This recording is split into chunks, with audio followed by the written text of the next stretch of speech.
this is Alper Ecevit speaking from Istanbul, and I would like to welcome you at Bahçeşehir University today.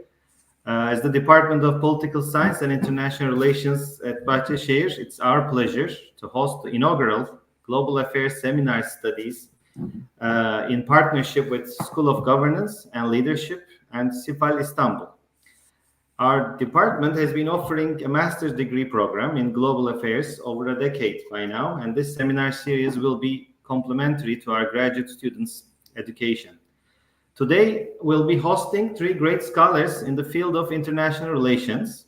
The primary motivation for us to bring them together is their recent academic achievements. Our guests today have received the Best Book of the Year award in the field of foreign policy analysis by the International Studies Association, which is one of the leading institutions established in 1959, reached over 6,500 members across the world. Sibel Oktay, who received her PhD degree in political science from Maxwell School in Syracuse University, currently is an associate professor at the University of Illinois Springfield and a Jefferson Science Fellow at the State Department. She has published scientific articles in prestigious journals, including Journal of European Public Policy and the British Journal of Politics and International Relations. She received the ISA Award in 2022 with the book titled as Governing Abroad, Coalition Politics and Foreign Policy in Europe. Welcome to our seminar, Sibel Hoca. Okay. Thank you for having me. Second, Özgür Özdamar, who received his PhD degree from University of Missouri, University of Missouri, currently is a professor and department chair at Bilkent University International Relations Department. His publication record includes journal articles at Political Research Quarterly, International Studies Review, and Foreign Policy Analysis. He received the ISA Award in 2023 with the book titled as Leaders in the MENA, How Ideology Shapes Foreign Policy. Welcome to our seminars, Özgür Hoca. And last but not least, Sercan Canbolat, the co-author of the latter book, who received his PhD degree recently in 2023 from University of Connecticut, currently the inaugural director of Abrahamic programs at University of Connecticut. And his publication record includes articles at Political Research Quarterly and International Studies Review. Thank you, Sercan Hoca, also. Welcome you all once again, and thank you for accepting our invitation to take part in the Global Affairs Seminar. Before giving the floor to you, I would like to talk about the format of the meeting. We will start with Dr. Oktay, and she will explain her book's originality and contribution to the field of foreign policy analysis in 25 minutes. Later, we will give the floor to Dr. Özdamar and Dr. Canbolat for 30 minutes, given that they will collaborate in presenting. After that, we will give the floor to Q&A and discussion. Currently, members of the Department of Political Science and International Relations at Bahçeşehir are with us and will be able to ask their questions in person. All others are able to write their questions in chat session at YouTube, and our department's assistant, Atakan Yılmaz, will be collecting these questions and direct towards you. At this point, I would like to present my special thanks to Atakan, who has put enormous effort to make this event possible. So these two books are connected via a foreign policy topic. However, they tackle very different contexts. In yours, Sibel Hocam, you take democratic politics and its implications for foreign policy, while in the other book, non-democratic context of foreign policy making is being discussed, where leaders dominate decision-making in the MENA region. So we can't wait to hear from you. And I'm going to give the floor to Sibel Hoca first. So floor is yours, Sibel Hocam. You've got 20 minutes. And I will just give you a quick warning when 5 minutes left. That's all. I would love that. Thank you very much. Good afternoon, everyone. Thank you to Alper Hoca and Atakan for not just inviting us, but also setting up the tech for us today. And it's lovely to see Özgür and Sercan as well. friends and colleagues I've known for quite some time. So the book is called Governing Abroad, Coalition Politics and Foreign Policy in Europe, and it was published with the University of Michigan Press in 2022. And I mean, I start with the question of why are some coalitions more active, more committed, more assertive, more extreme in foreign policy than others? And I read this quote by another academic, another political scientist, Josh Kurtzer, from a couple months ago, where he says something like every dissertation is autobiographical. And this book started as a dissertation. And the dissertation was autobiographical in that, you know, I grew up in Turkey in the 1990s. Where we used to, know as a kid going to elementary school, I knew every politician's name, every political party, and also all of those political parties coming together in different ways and falling apart in so many other ways. And so I found myself, working on my dissertation, being drawn to coalition politics, but also being interested in foreign affairs. I wanted to write something in that nexus, and so.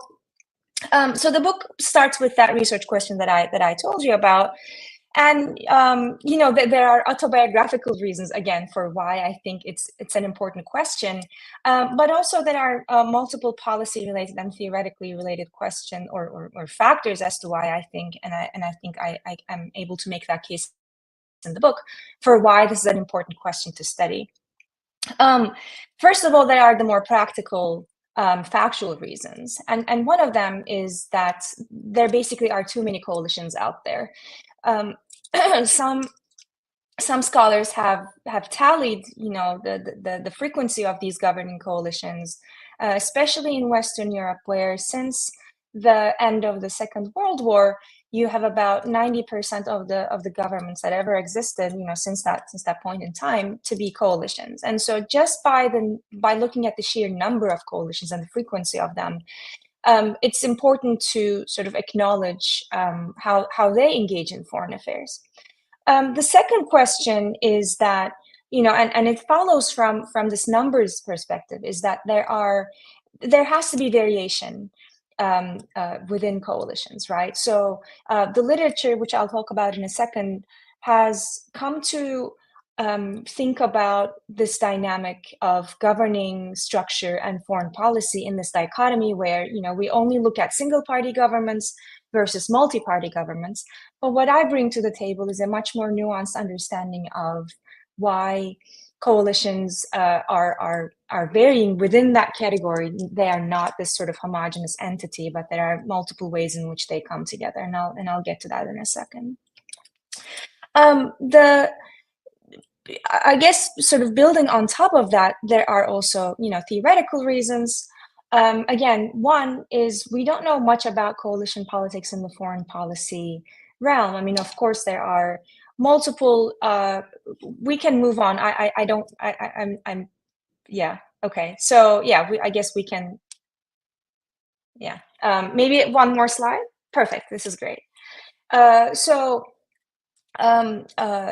the theoretical reasons, we can think about why coalitions influence public policy and economic policy, and of course, Dr. Ecevit, who's a comparativist, would know this this literature like the back of his hand. And so there's a lot of work that's been done in that space, but not as much in foreign policy studies and international relations, save for a couple of landmark books such as Julie Carbo's 2012 book on coalition cabinets, as well as Margaret Herman's previous work, and also everyone who's written in that space in between. And then the final sort of theoretical reason is how having this angle, this more in-depth and nuanced angle into studying foreign affairs and coalition foreign policy has implications on all these adjacent literatures in IR, such as and we can talk about some of this in the Q&A also, just the audience costs, and democratic peace. And I don't know how to move my slides, but I know how to move my slides. All right, here we go. Okay, so like I said, the existing work focuses on this dichotomy between single-party governments and coalition governments, and there's this again duality of theories, right? So the single party, so those who come from this veto players approach would argue that single party governments can act more assertive, more extreme, more freely at the international level because of the lack of veto players in that governing arrangement, right? It's just a single party, and so the party, assuming that these are cohesive parties, like we see in many parts of Europe, especially, then these governments will be able to act really freely and assertively at the international arena, because there isn't a lot of room for debate or room for dissent. The sort of flip side of that coin is brought by this argument around clarity of responsibility or responsibility diffusion research, which would argue that it's not single party governments that can engage in assertive policies in the foreign policy space, but coalition governments. And the reason for that is a diffusion of responsibility inside the government, such that come election time, it's very difficult for voters to assign blame or responsibility to any single political whatever happens in the foreign policy space. And this is kind of like a double whammy, because not only diffusion exists in economic policy as well as foreign policy, that's where the literature, that's where the theory actually comes from, but also because foreign policy is even further removed from voter considerations, it would be so much easier for these types of governments to engage in foreign policy assertively without being beholden to blame at the electoral box. And so this kind of dichotomy, I start with the argument in the book, it cannot explain a country like Israel, for instance, where ever since its establishment, it's always been governed by coalition governments to this day. In fact, when you sort of open up this box of coalitions, unpack this category, you see that there's a lot more variation in Israel within that category of coalitions, and that's exactly what I'm trying to capture for the European region. I'll skip this, and so I want to study the variation within coalitions, therefore, and how they make foreign policy. And to do that, I go back to the building block of every coalition government, which is a political party, right? And political parties bring two things to the table, or two things to the legislative chamber. They have seats in parliament, right? They occupy some space in that parliament. And they also occupy some space in the ideological landscape. And so when we factor in these two dimensions of every political party's presence in parliament, we can determine that these parties then define the coalition size, right? So it depends on how many not just how many parties come together, but what their collective seat share looks like in the parliament, and what implications does that have for the stability, for the mathematical stability of the coalition. Then by way of parties coming in coalitions, they also determine their ideological cohesiveness. So are parties coming from the same side of the political spectrum, or from closer points in the ideological landscape, or are they coming from a wide variety of positions in the ideological landscape? And in many parts of Europe, you would call these like rainbow coalitions and things like that. And finally, they determine the coalition standing vis-a-vis the parliamentary opposition. And what I mean by that is whether they leave the leave the parliamentary opposition fragmented or unified. And I'll get to that in a second. And so once you start with the building block of a political party and focus on these three characteristics that they shape when it comes to when it comes to coalition governments, then you can immediately realize that this generates more varied, more nuanced expectations rather than just saying, single party governments versus coalition governments. All right, so with that, in the book, I build and test for a number of different expectations. And I argue for how commitment intensity, which I'll define in a second, but it's about the assertiveness and decisiveness of a government in foreign policy, how these different types of coalitions and their ideological cohesion shapes foreign policy. And so I start with the three well-known categories of coalition governments, which are derived from those three things that I just talked about, right? Coalitions, cohesiveness, and whether or not they're able to divide or unite the opposition, as well as their size. So surplus majority coalitions are those that are bigger than what we need or what the politicians need, so that when you remove the smallest party, the most junior party from the coalition can still maintain its parliamentary majority. Minimum winning coalitions are you could also call them right-sized coalitions. You have just enough number of seats that are occupied by them in the parliament, and if you remove one of the political parties from a minimum winning coalition, then the coalition basically falls apart and falls into a minority status in the parliament.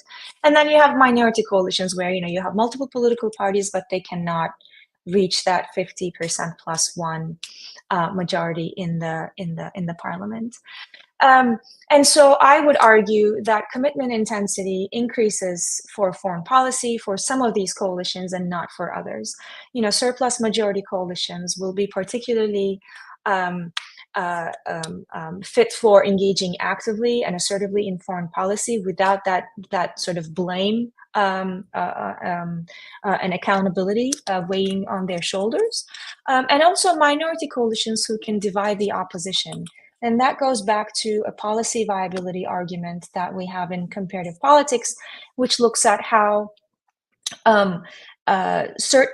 how parties or governments, if they can divide the opposition in a way that they cannot mount an effective opposition against the government, then the government can basically cruise through the policymaking process without feeling that kind of opposition scrutiny.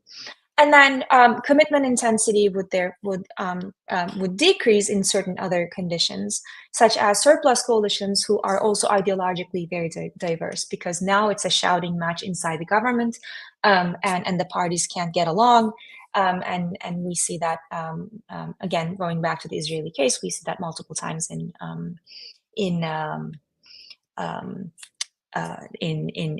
Israel. And so, how much time do I have? You got 12 more minutes. Okay, great. And also minority coalitions that do not divide the opposition, right? If the minority coalition is cohesive and you have an opposition that's in the majority that's also able to mount an effective opposition, then those minority coalitions will be quite hard pressed to do anything assertive in the international arena. And then finally, you have this sort of minimum winning coalition, sort of almost unique and somewhat still in the shadows. I think there's more work to be done in that for that category. But minimum winning coalitions, I would expect them to be particularly amenable to veto players dynamics, because every political party in that government is a veto player, and therefore they have a lot of sway over each other on what to do. And so if there are any disagreements, then the government won't be able to act assertively in the foreign policy arena. So I'll quickly recap the research design, and I'll talk about some of the findings and the implications of this work. So I deployed a multi-method strategy for this book, and so the first component is a statistical component where we talk about sort of the big picture, right? And I utilize the 10 million international dyadic events data set from Gary King and William Lowe. And I look at this period between 1994 and 2004. The dependent variable is commitment intensity, which, like I said, it's about who does what to whom, but also it captures the sort of intensity of verbal and nonverbal commitments that a country makes to another political to another country. And so Goldstein came up with this sort of scale based on expert surveys on how this commitment intensity would look like quantitatively speaking. And what you see on the screen is a very truncated, sort of simplified version of it. But basically, this scale goes from -10 to +10, where -10 is more conflictual and nonverbal, such as military attack. That would be one way in which countries engage with one another.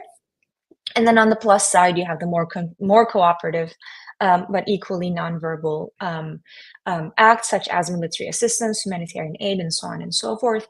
And as you go into the sort of approach to the origin from both sides, the events become, or the behaviors become, more sort of neutral, but also less intense and less binding, such as commenting or apologizing, blaming or praising your counterpart.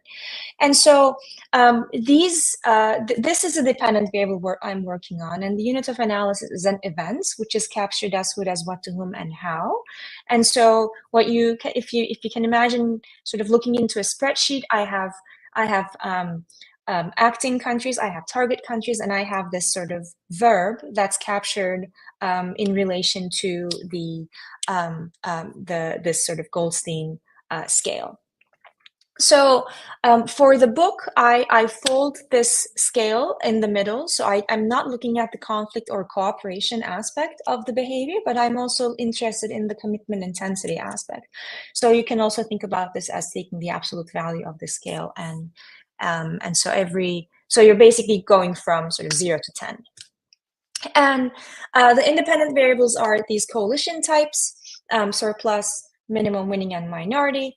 I measure ideological dispersion by taking the standard deviation of party positions in a government. So that gives you the sort of the dispersion value, and the higher that value is, the greater that value is, the more diverse will be the coalition. And also I look at this more dichotomous variable that I call center crossed, which means does the coalition include parties from both sides of the political spectrum? And the argument I make for that is specifically pertaining to minority coalitions, because the argument suggests that if the minority government can include parties from both left and right of the political spectrum, then they will eventually leave the opposition fragmented, and they will be able to do more things more assertively abroad. I throw in a bunch of control variables. I run a random intercept hierarchical linear model to estimate the results. The second component of the book is a series of comparative case studies, and I look at sort of ideal types almost of each coalition tradition in Europe. So in Denmark, basically since the post-war period, you see minority coalitions. That's just how they run. In the Netherlands, you see this tradition of minimum winning coalitions, and in Finland, again, you have this tradition of surplus majority governments. And so rather than focusing on sort of one-off instances that might have shaped by, that might have been influenced by whatever factor, and not giving us any sort of good understanding of what a country might do, I wanted to look at these special, I shouldn't say special, but these traditional contexts where institutions are pretty much entrenched in these three ways. And so the book looks at a couple of different case studies. So I look at both security and foreign policy, your sort of mainstream bread and butter issues. But also I look at foreign economic policy, turning to Finland, and I look at the 1998 adoption of the euro, to discuss the prevalence of responsibility diffusion for how Finland ended up adopting the euro. Süper hocam. All right. 5 minutes left. Okay, great. So some of these, I want to recap some of the top line findings, and I'll turn over to my colleagues. So first of all, on average, and without looking at the categories or the specific nuances and variations within coalitions, I find that yes, coalitions weaken commitments. I guess the veto player argument sort of gets the upper hand there, and also ideological dispersion weakens commitments. Again, that's sort of that's understandable. That makes sense because if you have multiple parties from all different parts of the political spectrum, then they're not going to be able to make policy effectively. So that's all good until you sort of unpack this coalition category. And so what I found are the following. Number one, minority coalitions can commit more when they leave the opposition fragmented. And this is a result that you can get from not just the statistical component of the book, but also turning to the Denmark case from 1990, when they joined the first Gulf War or the second Gulf War, depending on how you count it. That was basically because the governing coalition at the time was able to break the parliamentary opposition by bringing in one of those left-wing political parties into the government and making sure that the opposition could not mount an effective opposition against the government's decision to participate in the Iraq War. If they cannot divide, though, it's not that governments are fundamentally helpless. They can log roll with the opposition, which means they can engage in these sort of you scratch my back, I scratch yours kind of arrangements with any given opposition parties to get what they want in international relations. And so that's what happened in Denmark with the 2003 war. The Rasmussen coalition, which was a minority coalition, was able to engage in this kind of exchange with the Danish People's Party, expecting them to vote alongside of them for the war bill in the parliament, and in return getting immigration reform issues, which was that political party's, the Danish People's Party's main platform. And so that was the kind of policy exchange, the kind of log rolling that I observed in that case. Minimum winning coalitions engage in commitments even at higher levels of ideological disunity, and this was unexpected, and that's why I think there should be more work done in this space. But the mechanism that I seem to that I was able to extract was again log rolling. So in the process of government formation in the Netherlands at the time, this is around, again, in the run-up to the Iraq War, you could see that political parties who were once deeply opposed to participating in the Iraq War in any way, shape, or form were coming around and ended up sort of supporting the war effort because they were given promise for government and portfolios and a seat in the governing coalition. And so that was a kind of log rolling arrangement that I was able to find. And then surplus majority coalitions, yes, they do engage in assertive policies, in highly intense commitments, but ideological dispersion sort of weakens those commitments because, again, like I said, the coalition turns into a shouting match. And then what I saw in the Finnish case was really interesting because in Finland, for about 3 years in the run-up to the 1998 decision, the public opposition against adopting the euro and letting go of the Finnish marka was hovering around 60%. So there was very consistent and very high public opposition to it. But then the government went ahead and did it anyway. And then the same exact political parties, and some of them actually gained more seats. And then the 1999 election, they continued. They reformed the same government that they had prior, and they continued governing together. And so the interesting counterfactual there was presented by Sweden, which at the time was also considering letting go of the krona and adopting the euro. And public opposition was again around 60%. So it's very similar cases for a lot of different reasons. But Sweden decided not to adopt the euro, and when you read some of the statements of the politicians, you realize that the main reason why Sweden did not adopt the euro was because they were ruled by a single party minority government, which was again very susceptible to public opposition and electoral defeat had they gone ahead and adopted the euro. All right, so what implications do we have for this then? Coalitions obviously matter.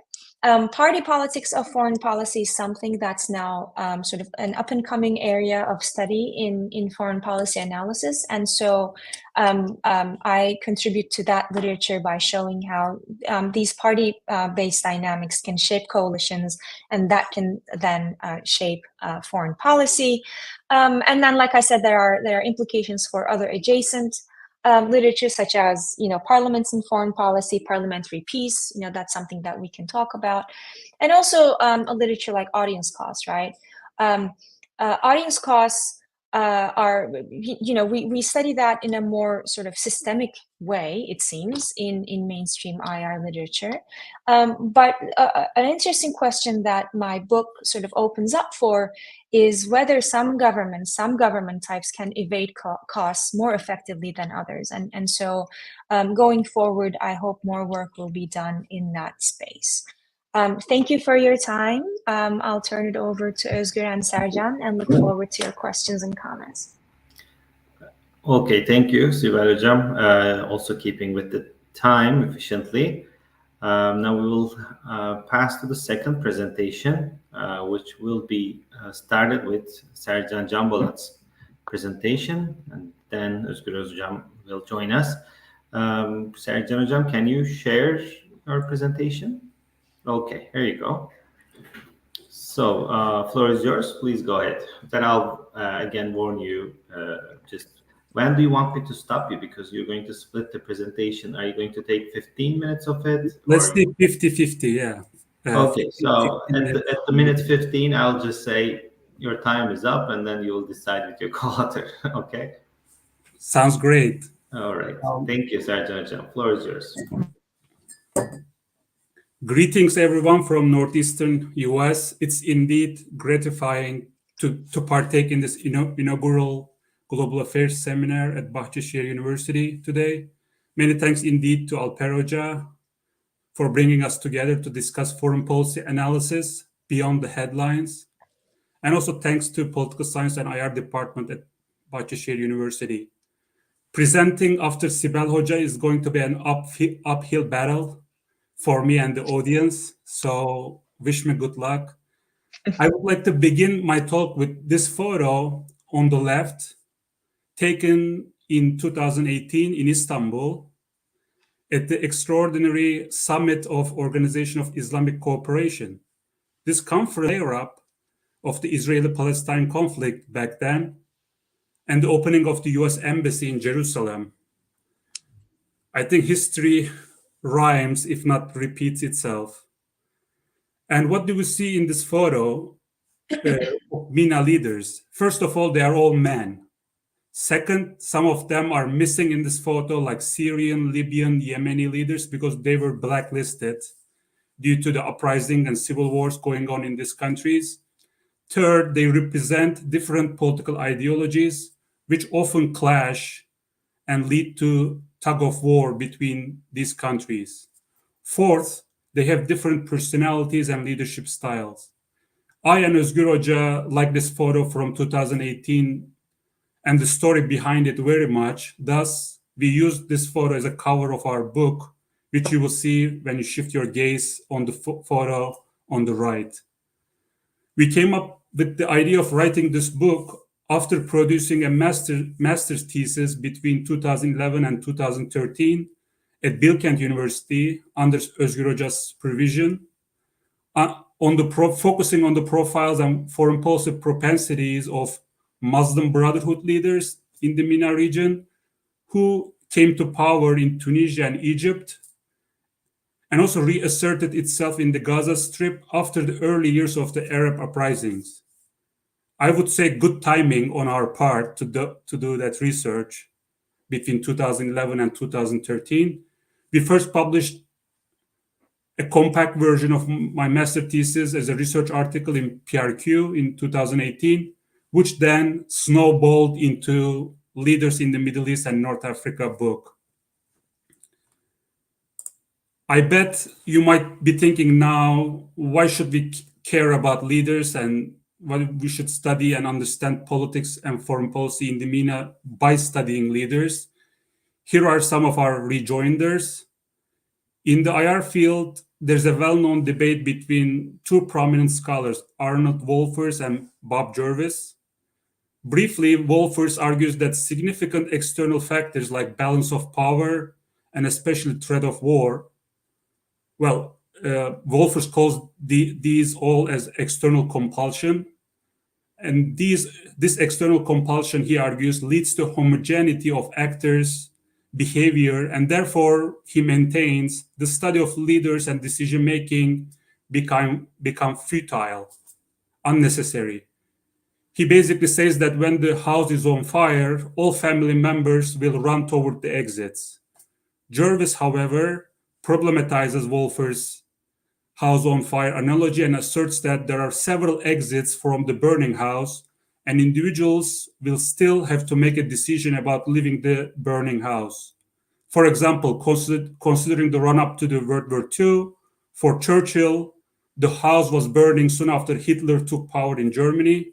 For Chamberlain, this was the case only in Nazis' invasion of Czechoslovakia. And for others, there was never a fire at all. So our book undoubtedly picks Jervis' side. That's why I said, go Team Jervis. And that's why we come up with this title, Leaders in the Middle East and North Africa. And we also believe that House on Fire is still a great metaphor, thinking about MENA region, both historically and today. There are other rejoinders you can see on this slide from Hinnebusch, from Richard Dekmejian, and from Fred Halliday. If Professor Sabri Sayari is in the audience, they also argue that with Metin Heper, the role of religion and Islamic faith, Islamic creed, extolling the role of strong leader in maintaining order and shaping politics, especially in Turkey and other Middle Eastern countries. So what are some of the gaps in the literature that we saw and we aim to help filling those gaps? First, we saw that the study of Middle Eastern politics has been conventionally dominated by historical and case study approaches rather than data-based, evidence-based social science methodologies. We also saw that the rational choice model is dominating the field of foreign policy analysis, especially through the approaches to MENA region and MENA foreign policy studies. And there was also a policy need, still there's a policy need to understand leaders in the Middle East and North Africa. We need to understand them better to be able to better negotiate with them. Building on these gaps, our objectives were to survey different foreign policy ideologies and leadership in the broader MENA region. And we intended to demonstrate the generally unacknowledged commonalities and differences in the leaders' approaches to foreign policy. And we promise, we aim to contribute to the broadening of foreign policy analysis field, which was born in North America. So it's bounded, geographically bounded. We hope to broaden North America-based FPA, and we hope to move beyond a country and region exceptionalism and making MENA leaders and foreign policy more comparable with other cases.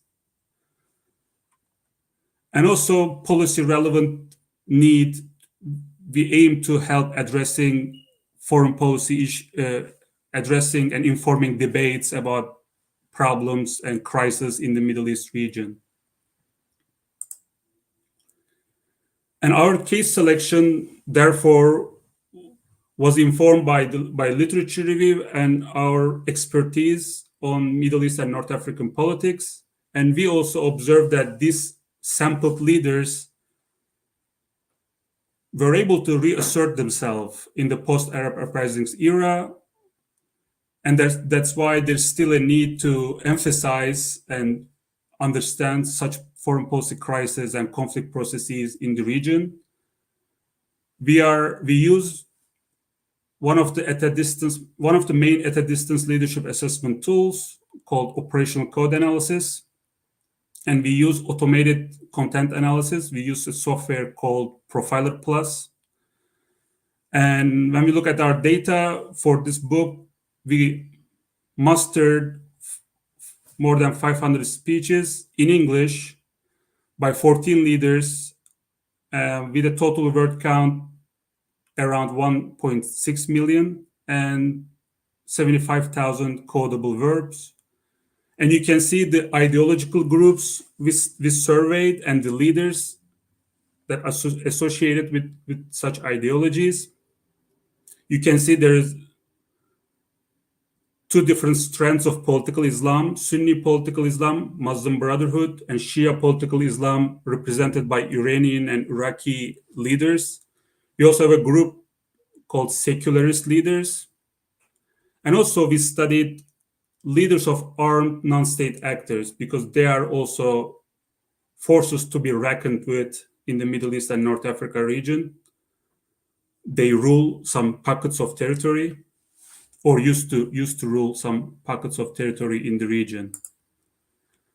So what are our research questions?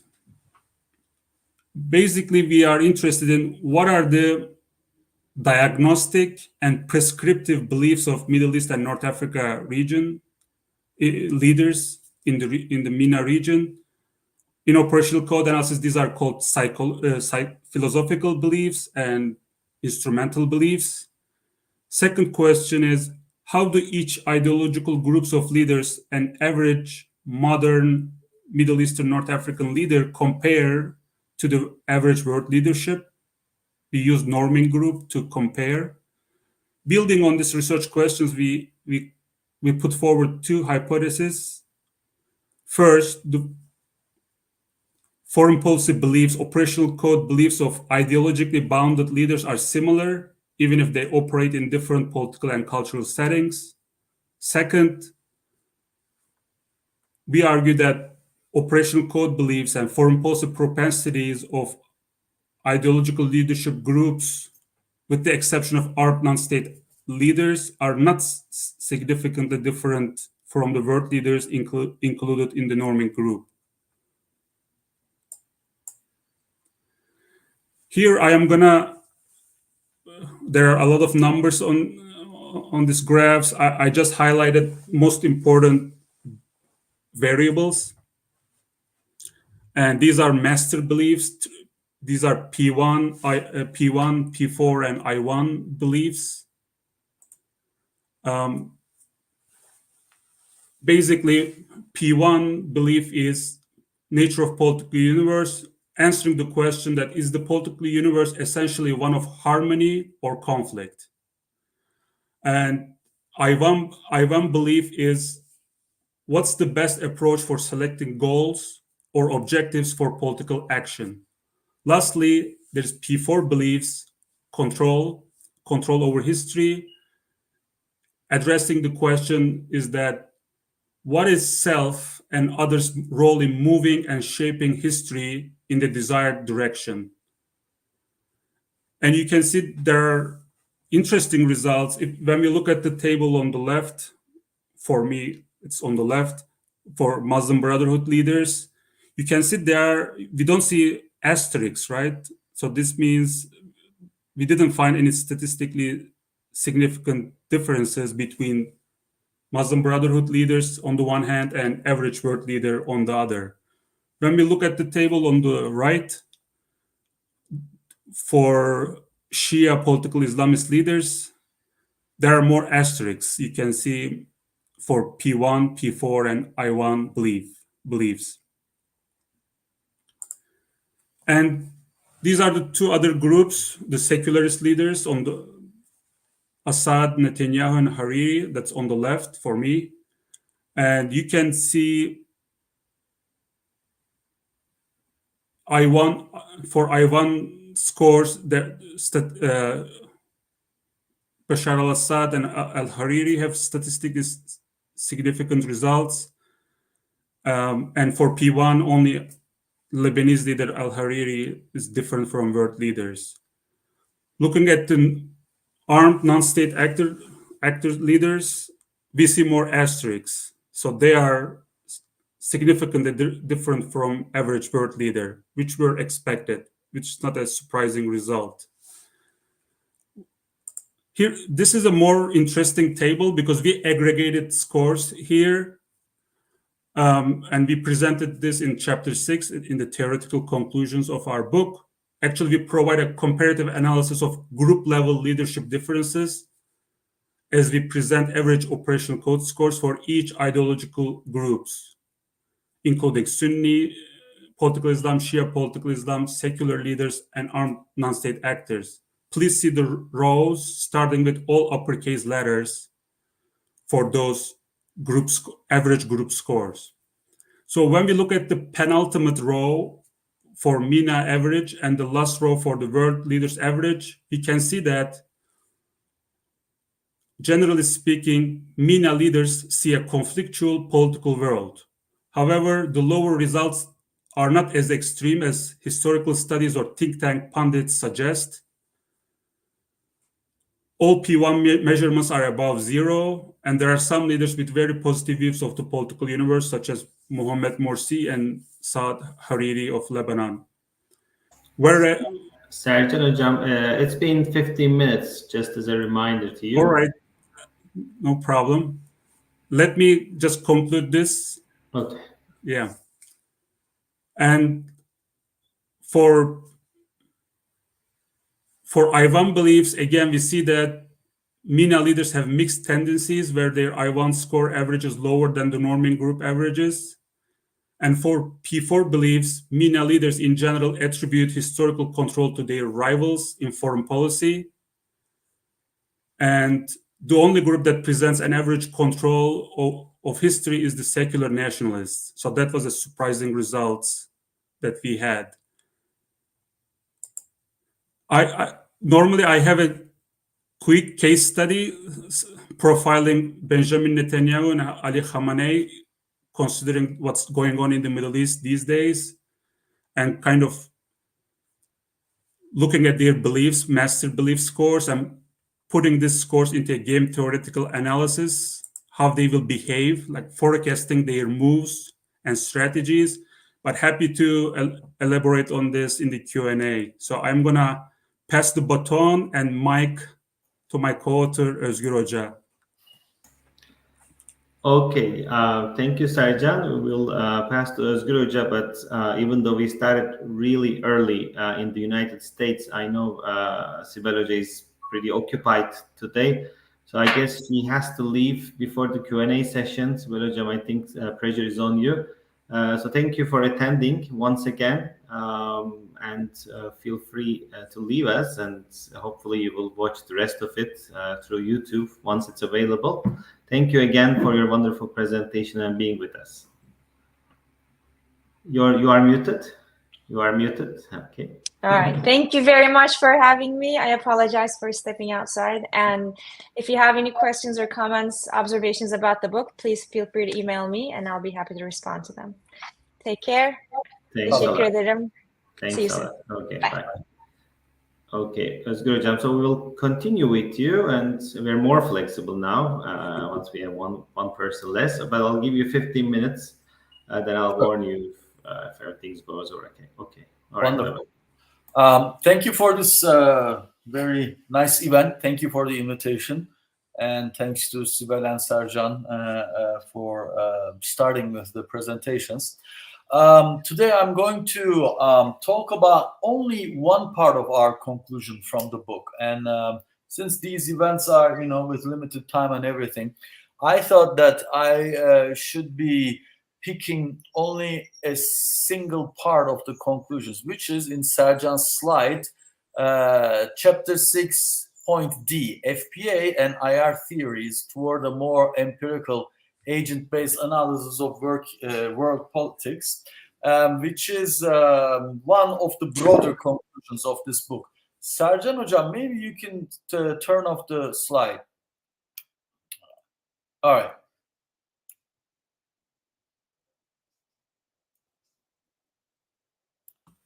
Or you do that and I'll start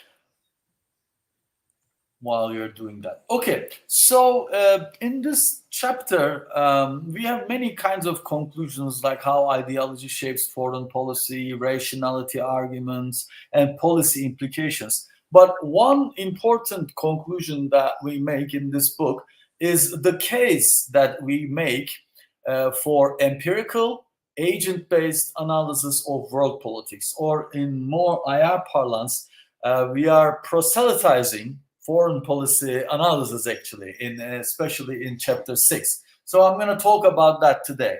The field is divided between IR theory kind of studies, FPA kind of studies, and history kind of studies. And between the IR theories and FPA theories, there are many similarities. But there are also huge differences. And the biggest of the differences between IR theories and the FPA theories is that FPA theories are actor-specific, whereas IR theories are usually actor-general. And they are highly abstract, and they do what we call black boxing the state. Whereas foreign policy analysis theories are actor-specific, and they refrain from black boxing the state. And in that sense, they have a much more realistic way of looking at and analyzing world politics. So FPA theories assume that individuals acting singly or in groups actually do make the foreign policy processes, decisions, and they are influenced by interaction of several variables as opposed to a single factor.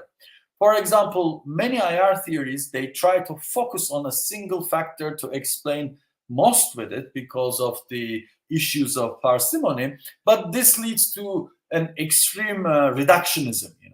Take, for example, neorealism, one of the most praised IR theories of all time. Kenneth Waltz tries to explain almost all world politics in the 500 years with a single variable, which is distribution of material capabilities in the international system, right? That is the independent variable.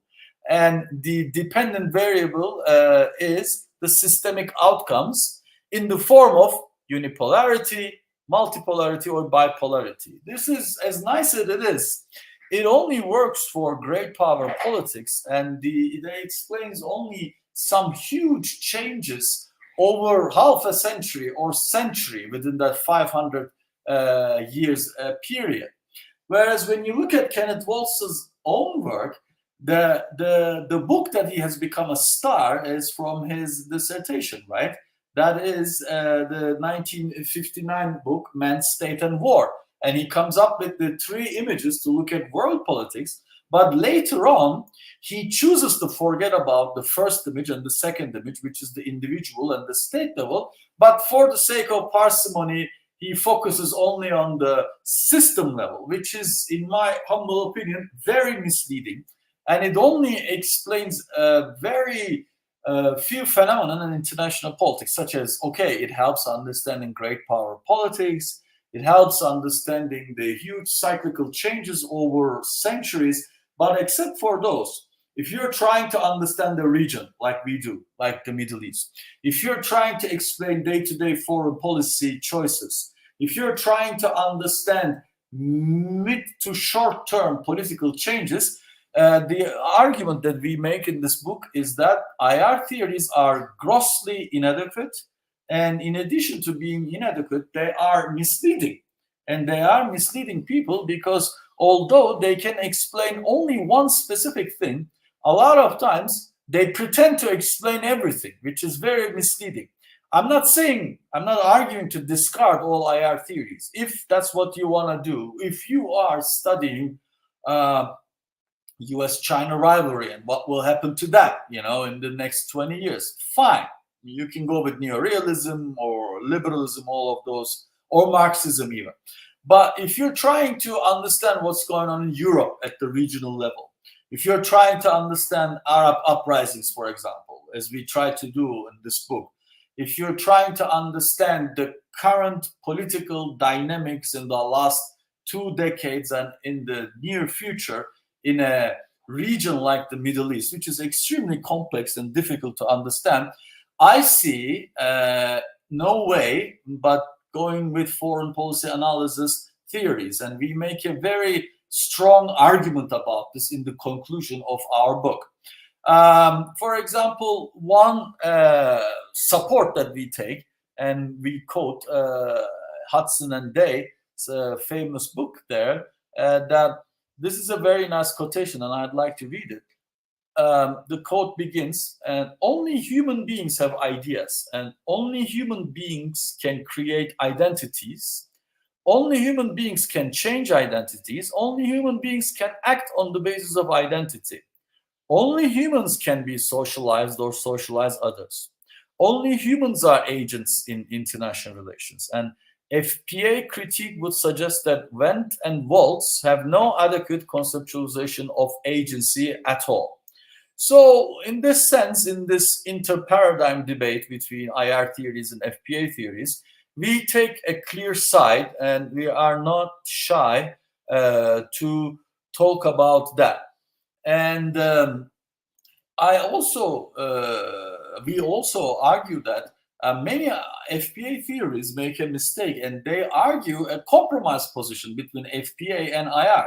But we would like to go beyond that compromise position and argue that actually, if international relations wants to establish itself as a solid social science, it has to go in this the discipline has to go in the actor-specific empirical studies, zeroing in on agent behavior and decisions in the future. So in this book, our focus on individual level of analysis with a specific emphasis on leaders' beliefs as a causal mechanism for decision-making and behavior is one of the few ways that FPA can establish itself within the IR, but also this is the way forward for the whole IR discipline, I think. And this study, and I'm aware that we're not being very modest here, but this study is a total case in point about this, For example, none of the IR theories could come close to reasonably explaining the developments in the MENA region in the last decade. And since the Arab uprisings, the region is experiencing a significant transition. And this book has shown that actually ideational factors and the ideational factors interaction with material sources matter significantly. For example, the cultural context, religion, ideologies based on religion, political Islam, the Sunni branch, Muslim Brotherhood, the Shia revolutionaries, secular nationalists in the Arab world, be it in the Turkish world or the Persian world. These are all extremely important factors that determine day-to-day outcomes in the Middle East. One example is that we, in the whole surveying of the region and all these leaders, for example, we haven't seen a single actor suggesting their country's relative capabilities position vis-a-vis the other actors in the international system. You don't see that. This is a complete, abstraction made by the academics. I mean, when you told this to most of the leaders, maybe all of the leaders, the 14 leaders that we analyze in the book, they'll probably give a blank. Some of them may understand it, what you're talking about, but then they'll tell you that, no, we don't accept it. We don't consider ourselves as a small power. We don't consider ourselves as an armed non-state actor. We don't consider ourselves as a middle power. We are the most significant actor in this region. And we resist to Russia, we resist the United States, we resist to China, we resist to Israel, etc., right? They resist, they see themselves in a huge resistance against what we call in a cool fashion structural factors, systemic inputs, all of those. So we haven't seen a single actor defining themselves like that. Whereas all the actors that we actually analyze, all the leaders we analyze in this book, they make references to history, they make references to religion, they make reference to their ideology, they make references to historical grievances. All of those factors, in one basket, as we call ideational factors, are extremely important. And how many minutes do I have left? 4, 3? Well, I think, 4 minutes. Okay. Just very briefly, take Turkey as an example during the Arab uprisings, but it could be another actor too. For example, until the Arab uprisings, Turkey's foreign policy is considered to be the benevolent middle power. It branded itself as a good neighbor, a mediator in the region. But with the Arab uprisings, Turkish foreign policy takes a huge U-turn, right? And it takes the side of Muslim Brotherhood in each and every conflict, be it Syria, be it Egypt, be it Tunisia. In all of those cases, Turkey starts supporting Muslim Brotherhood, the ideological brother of the Justice and Development Party in Turkey, in all of these regions.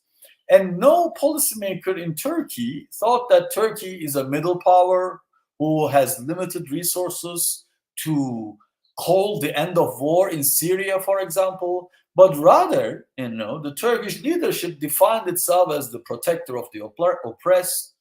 They defined themselves as the leader of the Muslim world. They defined their country's role as an organizer in the whole region.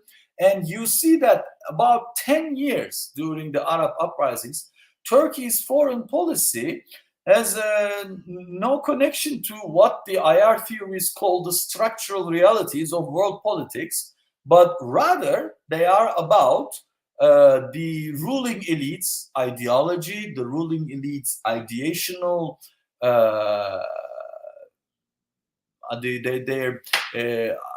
their thoughts about the role of their country, what their thoughts about what should be the duty of their country in the international division of labor. So those are very, very different concerns than what the IR theories would suggest. So, and all in all, I mean, I'm just gonna conclude with saying that I think the international relations discipline needs to think about itself very thoroughly.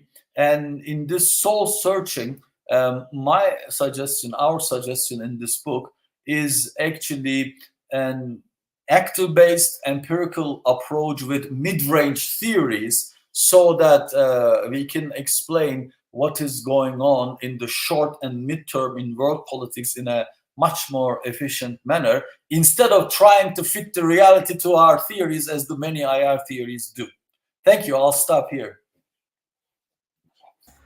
Okay. Thank you, Hocam, for the presentation. And we are all now complete the presentations and 20 minutes left for Q&A session.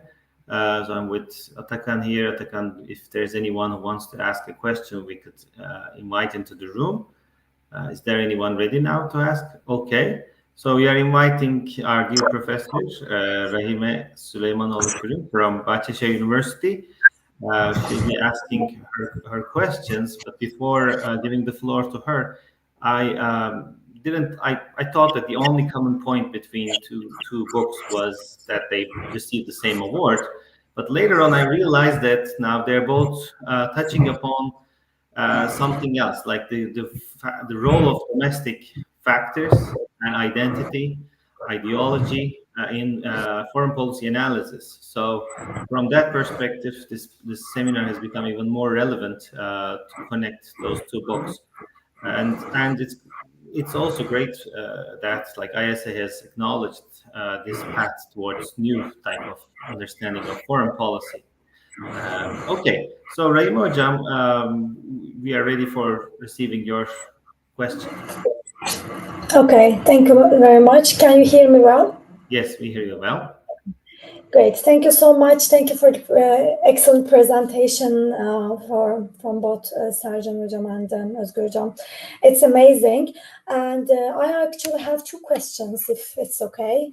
The first of all, I think this focusing on the actor-specific, the theories in the Middle East makes really good sense. You're focusing on the MENA region political leaders, but I am wondering, actually, that was also my question to Sibel Hoca, but she left. I'm wondering, like in MENA region, do you have any, like in your analysis, I was disconnected for some time, I might have missed some of the points in your presentation, but I'm wondering if you touched upon veto players, because it's quite, the concept that is very popular in Western academia, and we also refer to veto players quite perhaps not really actor specific in most cases. So I'm wondering if you have included this in your analysis, like how many region leaders consider, these veto players in the domestic context, if there is any variation over time, and can we find something specific to the MENA region, which is also diverting from these actor general theories that you're aiming to criticize? And I have another question. Am I allowed to ask Alper Hocam the second question? Well, I mean, we have time, so let's get to respond, and you will ask your next question. Okay, sure. The answer is received. Yeah, go ahead, Sercan. I was going to say, do you have a... Yeah, thank you very much for this question, Rahim Hocam. Veto players is an important research topic, especially in public policy. I think our workaround for our research is we zero in on top executive leaders from each country. So that's why we believe that they are calling the shots. They are making such crucial decisions, especially in foreign policy. And we feel that after compiling enough speeches, all these veto players or domestic politics, they are represented at the leader level. When we compile enough speeches, the whole universe, if possible, whole universe of speeches, we should be able to distinguish noise from the signal when we have enough data. Another workaround, another method that we try to rectify this problem is we had a pragmatic approach when we pick the leaders.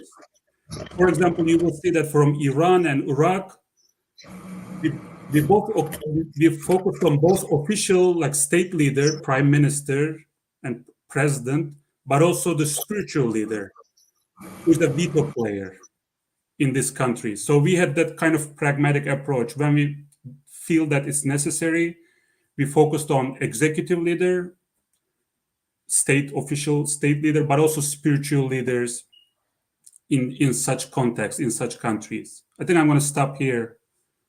Thank you. Özgür Hocam, you have a point to add, or we can skip to the next question? I'd like to get the second question if it's okay. Rahim Hocam, your Okay. next question. And also, my second question is, I'm wondering if you controlled the audience factor, because you're analyzing the speeches, and can you explain a little bit like how you actually compile the speeches, and if you take into account like whether they are speaking in some context like differently, in others differently? I think I had a conversation with Özgür Hoca about that in Siyasi İlimler Türk Derneği konferansı earlier, but that was like limited time. So I'm wondering like if you can explain a little bit the process of like compiling speeches and, you know, the timing. I think I missed that point as well. From which time frame, and then because, you know, like I did this like a similar analysis for Turkish policymakers, and they speak very differently depending on who they are addressing, where they are going. I mean, like if they are traveling to Europe, they completely speak differently. When they're talking to domestic audience, they are speaking completely differently. You can't even tell this is the same person saying something about foreign policy, about the same region. And so, yeah, that's my second question. John, this is of course, I remember we talked about this, and you do have an important point here, and you are right to be suspicious about the differences between domestic audience speeches and international audience speeches. We are aware of this, and this could be, you know, another actually empirical research that comparing domestic speeches versus international speeches. For example, you have the examples of this in American Politics, that very famous book by Fiona, The Home Style, you know. Everybody reads that in American Politics seminars. The whole argument of the book is that the American congress people, they are very different in Washington, and they are very different at home, you know, from the way that they dress up to what they say, you know, in public. They are extremely different when they are in their home state and when they are in Washington. Then the leaders also certainly have that kind of a difference, but in this study, we deliberately chose not to care about that.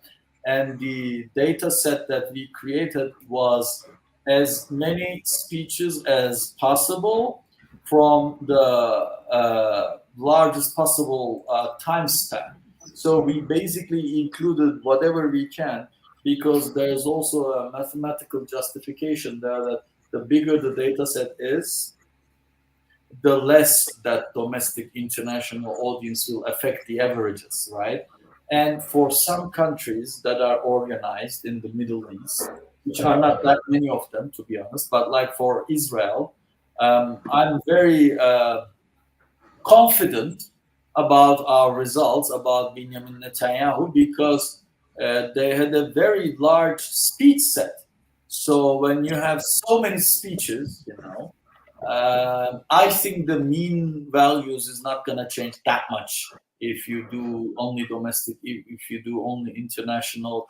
Probably when the data points are so many that they will converge to the mean, you know. But for example, some leaders are very secretive, and they are non-state actor kind of leaders, you know. We had to work with 10, 15 speeches.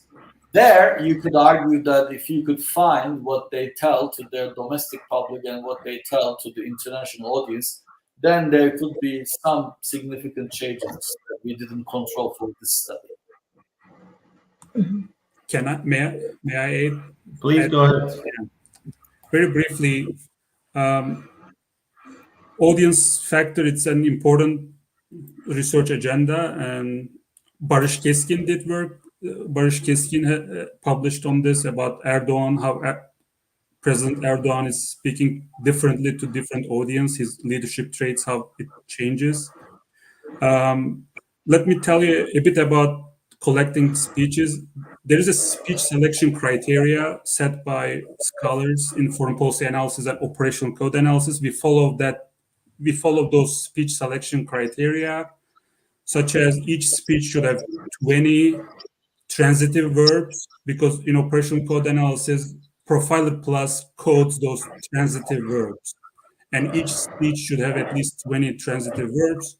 The total word count of each speech should be more than 1,000 words.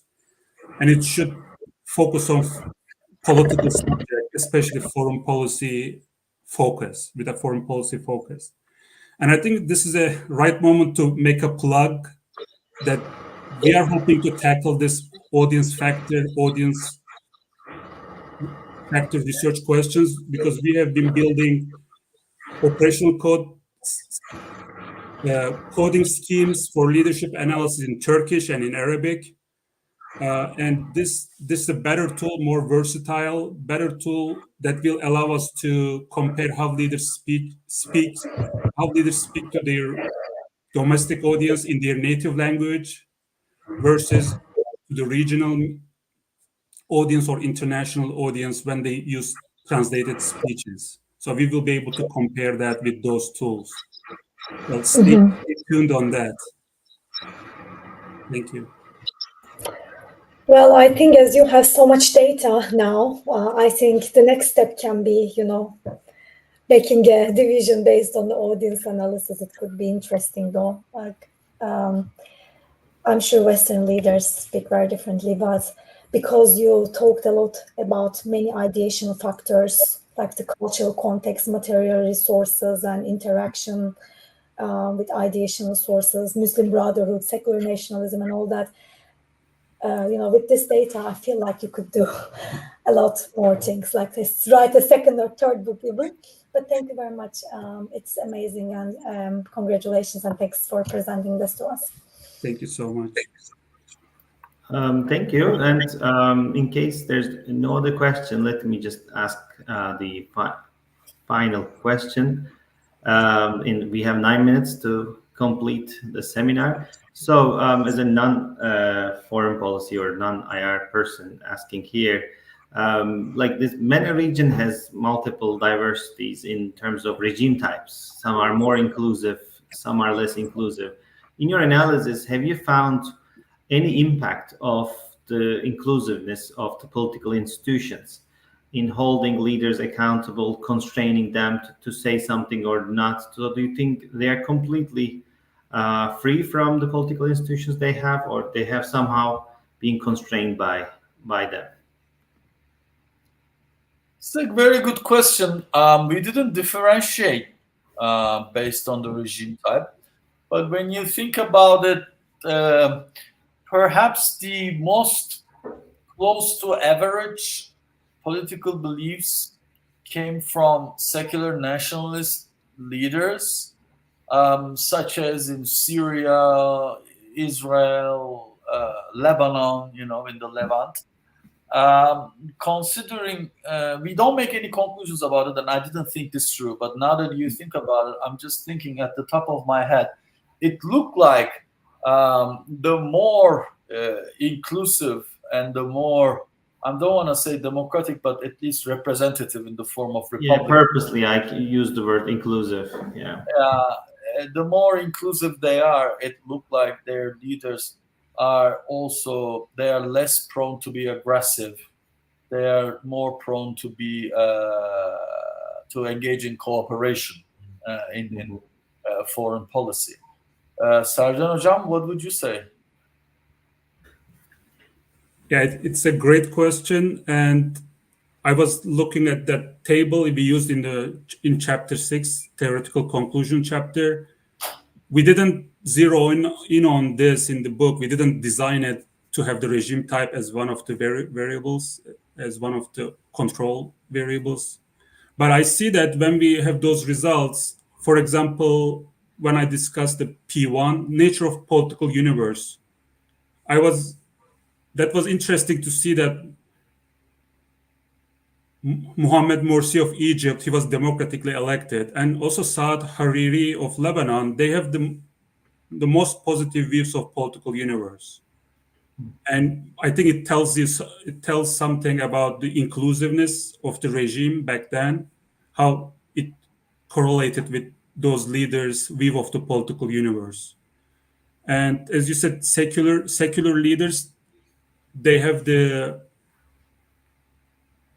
highest on average P4 scores, control over history. So that was interesting. That includes Benjamin Netanyahu as well. And for I1 beliefs, that's also interesting. Muslim Brotherhood, especially Mohammed Morsi, and also secularists, secular nationalists, they have the most cooperative strategies, cooperative outlook. That's I1 belief. So I think I can just speculate.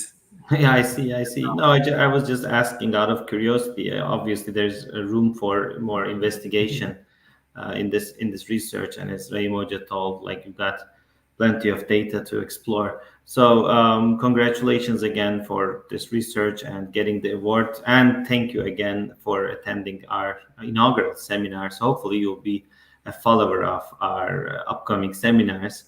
And okay, great. So I know that you guys are occupied and you have things to do. So thank you all joining, and thank you the audience for being with us throughout 1.5 hours. So it was wonderful to start as a Global Affairs seminar series, and thank you for being with us. Okay, Thank you. have a nice, great day. Thank you very much for having us. Thank you. Thanks for the invitation. No problem. You're welcome. Bye. Bye-bye.